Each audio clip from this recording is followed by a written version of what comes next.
Syria is an ancient nation that is enigmatic to the foreign gaze, from Semites, Hellenes, and Romans to Christian Muslims and Ottomans. They have ruled and left their mark on the formation of the Syrian nationality. A family that managed to rule this land of great cultural past, where the sword and strength have been the final word for the taking of decisions, is the Assad family. Of humble origin, both Hafez al-Assad and his son Bashar al-Assad ruled with an iron fist, and in a controversial manner for more than half a century, the Arab Republic of Syria.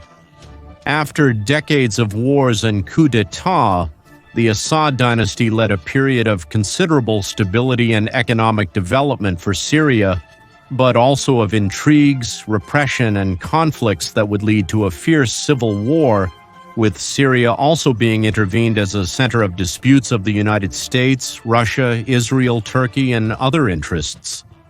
Join us today for a brief review of the fascinating history of Syria and the story of Hafez and Bashar al-Assad, called by some as the Lion of Damascus and by others as the Butcher of Syria. This is Reynaldo José Carrillo Vilches speaking. This is the New Encyclopedia, and for those who don't know, I remind you that we now have the New Encyclopedia in English and the New Encyclopedia in Portuguese. You can give us great support by getting involved on both platforms that you can find below, subscribing to both channels, liking the videos, leaving your comments, and watching the material that has a lot of potential. Without further ado, let's start with today's video.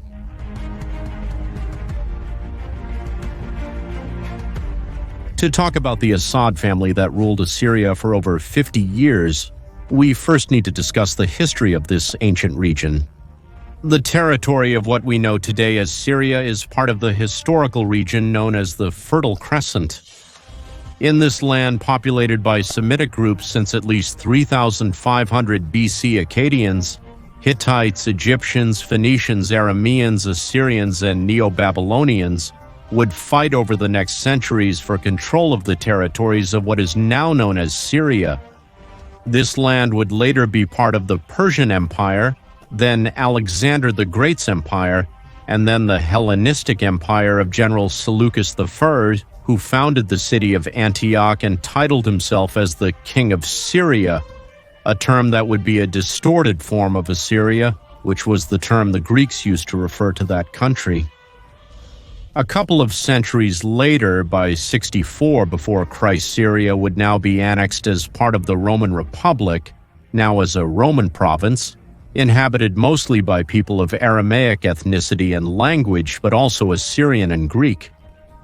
The Roman province of Syria will be extremely rich and culturally important, with a privileged position for trade between the Mediterranean and the East, making Roman Syria the epicenter of an area of influence known as Greater Syria or Syria Palestina, a region also known as the Levant. But by the end of its period of great Roman influence, Syria would become one of the bastions of early Christianity. None other than the first place where a new group of believers were called Christians. The majority of the population in Syrian lands at that time would become almost entirely Christian, with several Christian groups of very ancient origin still existing in Syria today, but this was the Christian era. In Syria would come to an end when this land is conquered, in the years 633 and 640 after Christ, by the Rashidun Caliphate of the Arabs, a Semitic group direct disciple of Muhammad who initiated a great process of expansion of the Muslim religion from the Arabian Peninsula to much of Asia, Africa, and even Europe. 30 years after the Muslim conquest of Syria, the Umayyad dynasty moves the capital of Syria to Damascus, turning Syria into the epicenter of the Muslim world at that time. Shortly thereafter, the Arabic language and the Islamic religion will be imposed on the vast majority of the Syrian population, land that will now be disputed for centuries, by different Arab caliphates, Turkic Mongols, and Christian principalities originating from the Crusades. After this, the Ottoman Turks, an Islamic Turkic empire based in Constantinople, will conquer Syria in the year 1516. The Ottomans will largely respect the Arabic language and religious minorities in Syria, while generally promoting the economy and culture in that region, but the Ottoman Empire will begin to weaken at the start of the 20th century. Syrian patriot parties and the so-called Arab nationalism will emerge throughout the Turkish Empire, with Syrians being more of a regional identity at this point, where the majority language and ethnicity continued to be Arabic and Muslim. In the First World War, many of these Syrian Arab nationalist groups will join the English in their conquest of Greater Syria. This is because they had agreed to divide it with France at the end of the war. Said territory, by 1918, with the end of the First World War and the Ottoman Empire defeated and disintegrated, Syria would be in the hands of the English, although they would grant local administration of the interior regions to the Arab Syrians. However, the Syrian National Congress in Damascus declares Syria's independence in 1920, appointing Faisal bin al-Hussein, who was the leader of the Arab nationalist rebels, as king, who had supported the English in the war, the Supreme Council of Allies of the victorious powers of the war. End up assigning Palestine to England and Syria to France, a country that ends up taking Syria by force after a short war against the forces of King Faisal after this resolution. Now under the control of France in that territory, the state of Syria will be created for 1924, which will serve as the basis for the future republic. In 1930, the French High Commissioner for the State of Syria promulgates a constitution for that country and declares the Republic of Syria. However, Syrian Arab nationalist forces continue to gain strength, demanding the end of the still existing French rule and the reunification of the country. By 1936, officials from the Republic of Syria negotiate an independence treaty with France, which would eventually lead to guaranteed and complete emancipation over the course of 25 years, electing a first president of the Republic at that time, but the French never ratified this treaty, suspending the constitution in 1939 when the Second World War arrives. By 1941, the French Syria, collaborating with the Germans, receives an invasion from the English and the so-called Free French forces, who go on to govern Syria after defeating these collaborating French forces. By 1946, the English and the French have withdrawn all their troops from the territory, thus definitively giving birth to Syria as a parliamentary republic, although with still significant influence from its last invaders, both English and French.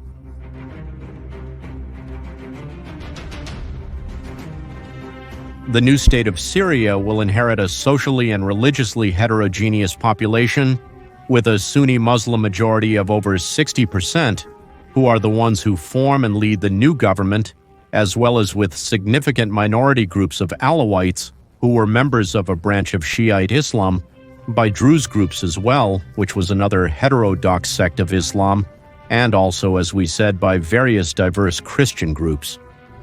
These first years of Syria as an independent republic will be marked by instability, starting with the participation in the Arab-Israeli War of 1948, in which the Arab countries of Greater Syria and beyond were defeated by the newly created State of Israel.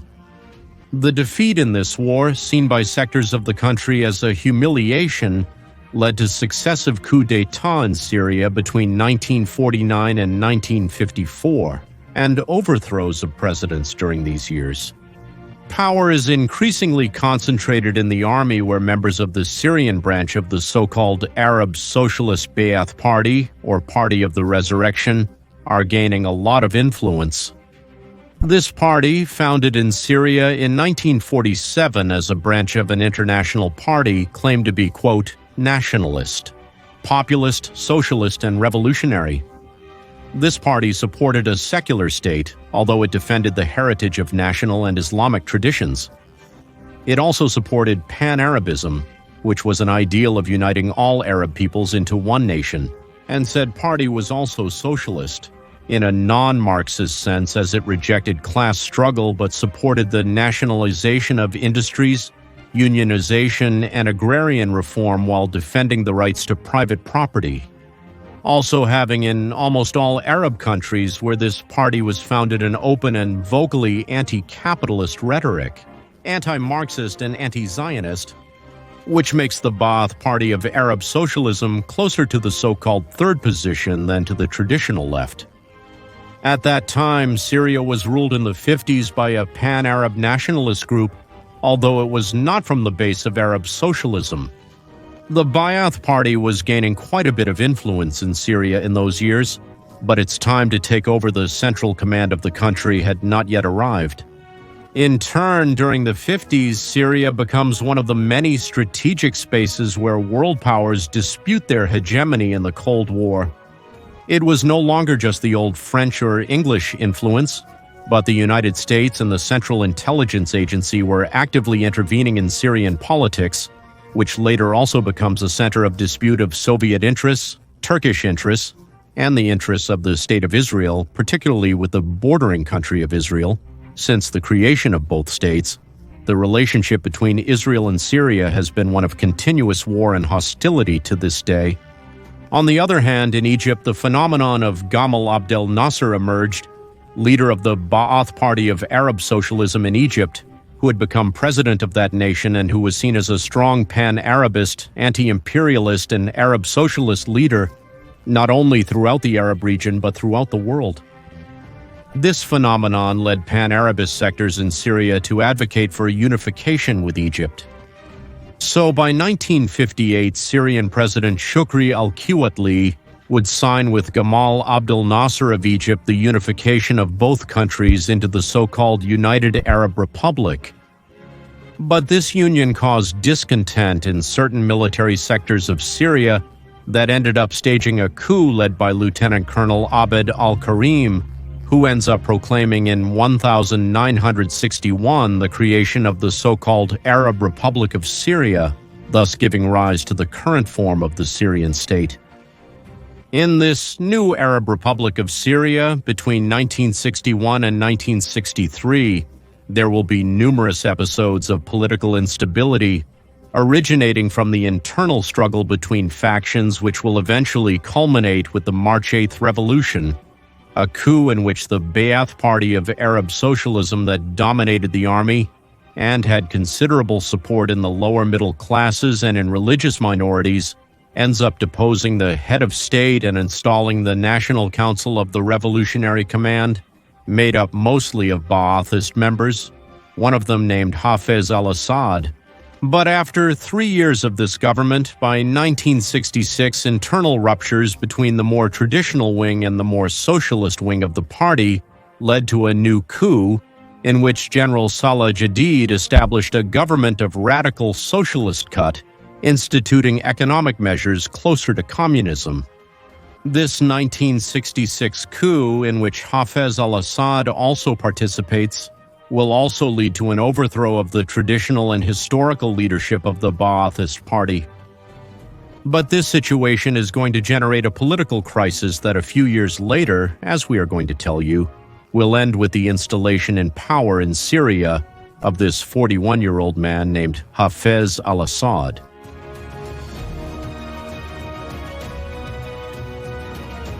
Hafez al-Assad was born in 1930 into a family from the Alawita group, a subdivision of Shiite Islam that constituted one of the most important minorities in Syria. During his secondary education, Hafez al-Assad joined the Ba'ath Party, a party popular among the Alawites for its secularism and laicism, soon achieving prominence within the party as a student organizer, also belonging to the less leftist wing of the party. Assad joined the armed forces and graduated as an aviator in 1955, obtaining the rank of aviation lieutenant shortly thereafter. Standing out among the ranks, Hafez al-Assad thus continued his military studies in Egypt and then in the Soviet Union, rising in the army within his country. When the Arab Republic of Syria was proclaimed, as we already told you, in 1961, Hafez al-Assad and other Ba'athist officers of the army would be removed from it, although Hafez would later be reinstated in the coup given by the Ba'athist Party in 1963. Because of the leadership that Hafez already had within the armed forces, when this coup d'etat of 63 occurs, he is also appointed as a member of the National Council of the Revolutionary Command, which was the governing body installed after the coup. Therefore, the military committee of the Arab Socialist Ba'ath Party asks Hafez to turn the army into an organ loyal to the Ba'ath Party. Hafez is then appointed Major General in 1964 and goes on to hold the position of Commander of the Syrian Air Force. By 1965, he also becomes a member of the National Command of the Ba'ath Party. By 1966, Hafez participates in a second coup d'etat. As a result of internal quarrels within the Ba'ath Party, Hafez gains de facto control of the armed forces, where he begins to carry out a large purge that, according to some, ends up weakening the army. Due to these national factors of Syria, they blamed Assad for Syria's defeat in the Six-Day War of 1967. At the end of this Six-Day War, Israel occupies and annexes two-thirds of the Golan Heights region, a territory that was then part of Syria and that many Syrians still claim as their own today. But on his side, Hafez al-Assad blames President Salah Hadid for the defeat allegedly caused by his foreign policy and his dogmatic socialism, which had weakened Syria. By 1970, internal squabbles continued and Hafez al-Assad finally decided to take power, with his own hands carrying out the so-called corrective revolution, in which he first arrests members of the government, including the president himself, and through a revolutionary council he appoints a new president, Ahmad al-Hatif, and after participating in his third coup d'etat, Hafez al-Assad assumes the position of Prime Minister of Spain, Syria. But by 1971, Hatib resigns from his position and Assad ends up also assuming the position of President of the Arab Republic of Syria, approved after a plebiscite with 99% of the votes, marking the beginning of the so-called Assad Dynasty period.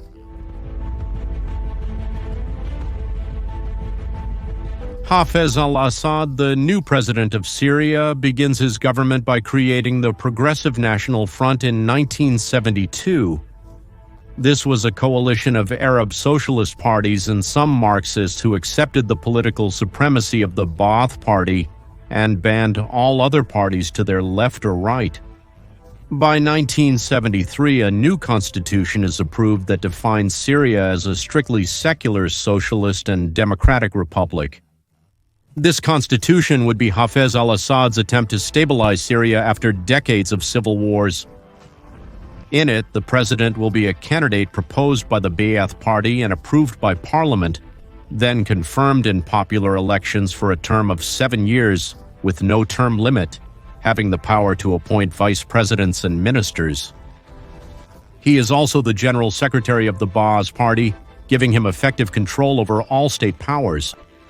In this way, the figure of the president of Syria more closely resembles that of a monarch than that of a republican president. The other pillar of Assadism would be the Assad family itself, whose members were installed in important positions of power.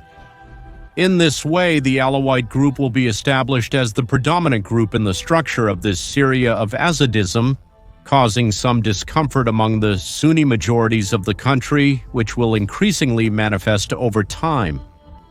The ideological support of the Assad regime will be the aforementioned, the Arab socialism of the Assad Party that will play an important role in the cultural life of the country due to its massification through the state media, where Hafez al-Assad is shown as the undisputed sole leader of the state and as a strong and pan-Arabist leader. Under Assad's government in the 70s, Syria pacifies and grows economically and industrially. In addition, its infrastructure and services are modernized. This initially brings support for the Assadist regime among peasants and the middle classes. In general, during its first decade, the regime was stable and had quite acceptance amid significant social policies. Hafez al-Assad's foreign policy will be pan-Arabist and anti-Zionist. Assad's government begins with the project called Federation of Arab Republics, which was supposed to confederate Egypt, Libya, Syria in 1971, but it ultimately could not be realized. By 1973, Syria, along with Egypt, lead a coalition of Arab countries that attack Israel, initiating what would be known as the Yom Kippur War that fails disastrously for the Arab countries. By 1976, Hafez al-Assad sends troops to participate in the Lebanese civil war in order to establish Syrian dominance over that country, turning it into a kind of protectorate by 1991. By 1980, a Syria that was not viewed favorably by either the West or Israel decides to sign a military support treaty with the Soviet Union, which officially constitutes it within the Soviet bloc. Hafez al-Assad also ends up seeking a rapprochement with the Shiites of the Arab world, supporting Iran in its war against Iraq under the command of Hussein. In 1980, Hussein, then supported by the United States and NATO against the Iranian Islamists. During these wars of the 60s, 70s, and 80s, Assad's Syria will also face Israeli troops on numerous occasions as a result of their geopolitical conflicts and the vision in both nations of perceiving each other as a mutual existential threat. Internally in Assad's Syria, the more orthodox Sunni Muslims are becoming discontented with the regime's secularism, as well as the Alawite Muslims' hegemony in the government structure. Thus, a fundamentalist group called the Muslim Brotherhood begins to spearhead a series of attacks against the Assad family and other officials since 1976, carrying out acts of urban guerrilla warfare in Aleppo, gaining followers from the Sunni middle class and the far left of the country. Soon the armed Islamist movement spreads to other cities and the Syrian government begins to use all its force to suppress it, both groups engaging in extremely violent war practices.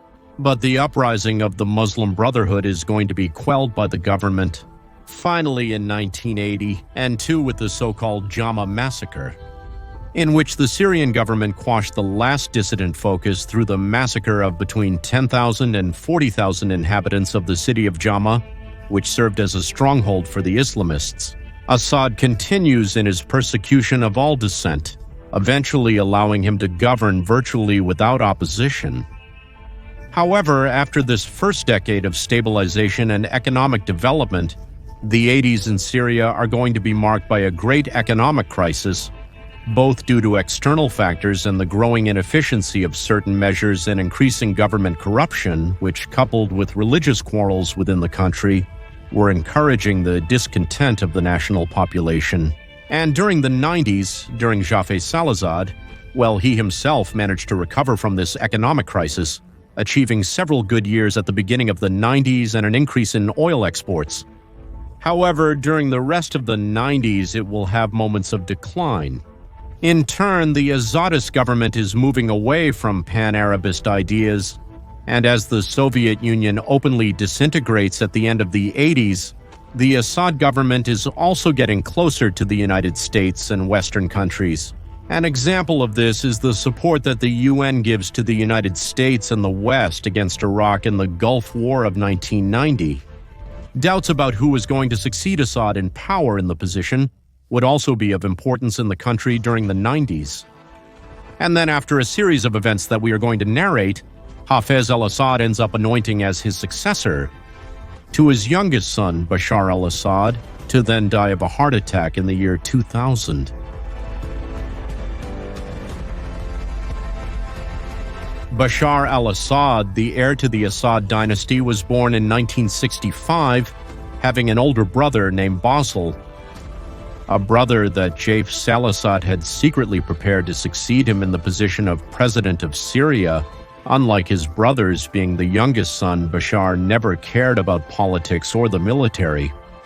He graduated high school in 1982 and from medical school in 1988, passing in 1992 to London to study medical ophthalmology. However, suddenly for 1994, his brother Vasil, who had been trained and prepared to be the successor to the throne, dies in a traffic accident.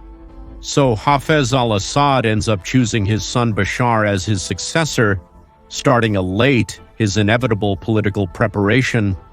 Thus, Bashar returns to the country and begins military training, rising to colonel by 1999. Hafez turns Bashar into his political advisor, where he becomes familiar with governmental affairs and also puts him in charge of the affairs of the Protectorate of Lebanon, issues that he handles effectively. Upon Hafez's death from a heart attack in the year 2000, Bashar is nominated by the Ba'ath Party and approved by the parliament as the new president of Syria, as well as commander of the armed forces and secretary of the Ba'ath Party. Bashar al-Assad's government is inaugurated with the so-called Damascus Spring, in which a group of city intellectuals published a manifesto demanding, among other things, after the death of Hafez al-Assad's nearly 30-year rule, the release of political prisoners, the legalization of parties, and greater political openness. Bashar's government initially responds by releasing prisoners to the Muslim Brotherhood. However, faced with a new context in the year 2001, the Syrian government's response changes, and it is more dedicated to suppressing the Muslim Brotherhood and other Islamists in the Arab territory again. This is largely due to the fact that during his early government, Bashar al-Assad will collaborate with what has been called the War on Terrorism by the United States, turning Syria into a major intelligence ally of the United States against al-Qaeda and other organizations that the United States claimed to fight in the Middle East, and turning Syria in turn into one of the indirect accomplice countries at that time. From the military operations conducted by the United States in the Middle East that brought hundreds of thousands of deaths, in turn from prolonged instability that many countries in that region still experience. Going back a few years earlier, in early 2005, the Prime Minister of Lebanon dies in an attack, for which the Syrian government is blamed. This causes uprisings demanding the withdrawal of Syrian troops from the country, from Lebanon, as it indeed ends up happening. This puts an end to the Syrian Protectorate of Lebanon in an episode known as the Cedar Revolution. In general terms, the government of Bashar al-Assad maintains the levels of political and economic stability that his father's government had maintained.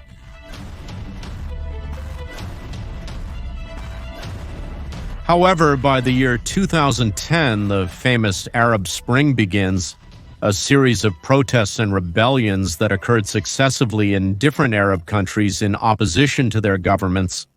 The effects of this uprising reached Syria in March of 2011, whose population took to the streets to protest demanding improvements, government reforms, and the release of political prisoners. Although the message was gradually transformed into one of total overthrow of the government. In the early protests, the demonstrators will have confrontations with the security forces. By the end of April, armed militias openly start operating from the opposition, calling to overthrow the government. So in April, the Syrian army will start to deploy in the cities to suppress the rebellion. In the midst of this atmosphere of great anxiety, protests, and clashes between protesters and the government, in July, some officers of the Syrian army are going to desert to form the so-called Free Syrian Army, in turn calling for the various armed organizations that were against Bashar al-Assad, formally initiating the armed insurrection. By June of 2012, the UN declares that the country is in a state of civil war. The sides in the civil war can be divided into the pro-government or the Syrian army and its militias, which are also militarily, logistically, and politically supported by Russia, Iran, and Hezbollah. And on the other side was the faction of the so-called Syrian rebels, made up of different armies and opposition militias that would occupy different portions of the territory during the course of the conflict, including Sunni fundamentalist and jihadist groups, among which the Islamic State, the Islamic Front, al-Qaeda in Syria, and Salafist groups predominate, as well as a significant faction of the Kurdish ethnicity in the so-called Syrian Democratic Forces. And these rebels would also be significantly supported by countries such as the United States, Israel, and Turkey. Many of these rebel groups will have significant differences and fights among themselves during the conflict, as well as with the powers on their side, but the goal of overthrowing Assad will unite them at key moments. The truth is that all these internal and external conflicts will keep Syria in a state of total anarchy for much of this war. By September of 2014, the Americans will intervene directly in the territories of the Islamic State in Syria, an action that the Russians will mimic a year later, implying the direct involvement of both powers in the war. The coming years will also be of Turkish interventions, a great growth in the power of the Kurdish side, struggles of the United States and Russia against the Islamic State, short-lived ceasefires, and the recovery of control of the major cities by the pro-government side led by Bashar al-Assad, also creating some demilitarized zones like the government of Idlib, agreed between Russians and Turks for the year 2018. The United States is going to withdraw from the conflict between 2018 and 2019, which gives Turkey the definitive preeminence over the rebel side in Syria. In this way, Russia and Turkey agree to a ceasefire in March of 2020 that will leave the country in relative peace for almost 3 years. By this point, most of the country was controlled by the Syrian government, of course with a state and a civil society and an economy severely weakened after almost 10 years of bloody confrontations. In turn, with a large region under the control of the Kurds and small rebel and jihadist strongholds. Bashar al-Assad has in his hands a country completely devastated by war, with 90% of its population below the poverty line. During the course of the war, about 300,000 civilians had died, and about 14 million people had fled. The following years will be of tensions with Turkey and minor confrontations with the Islamic State. By the year 2023, the confrontations will be sporadic, with the Islamic State largely defeated.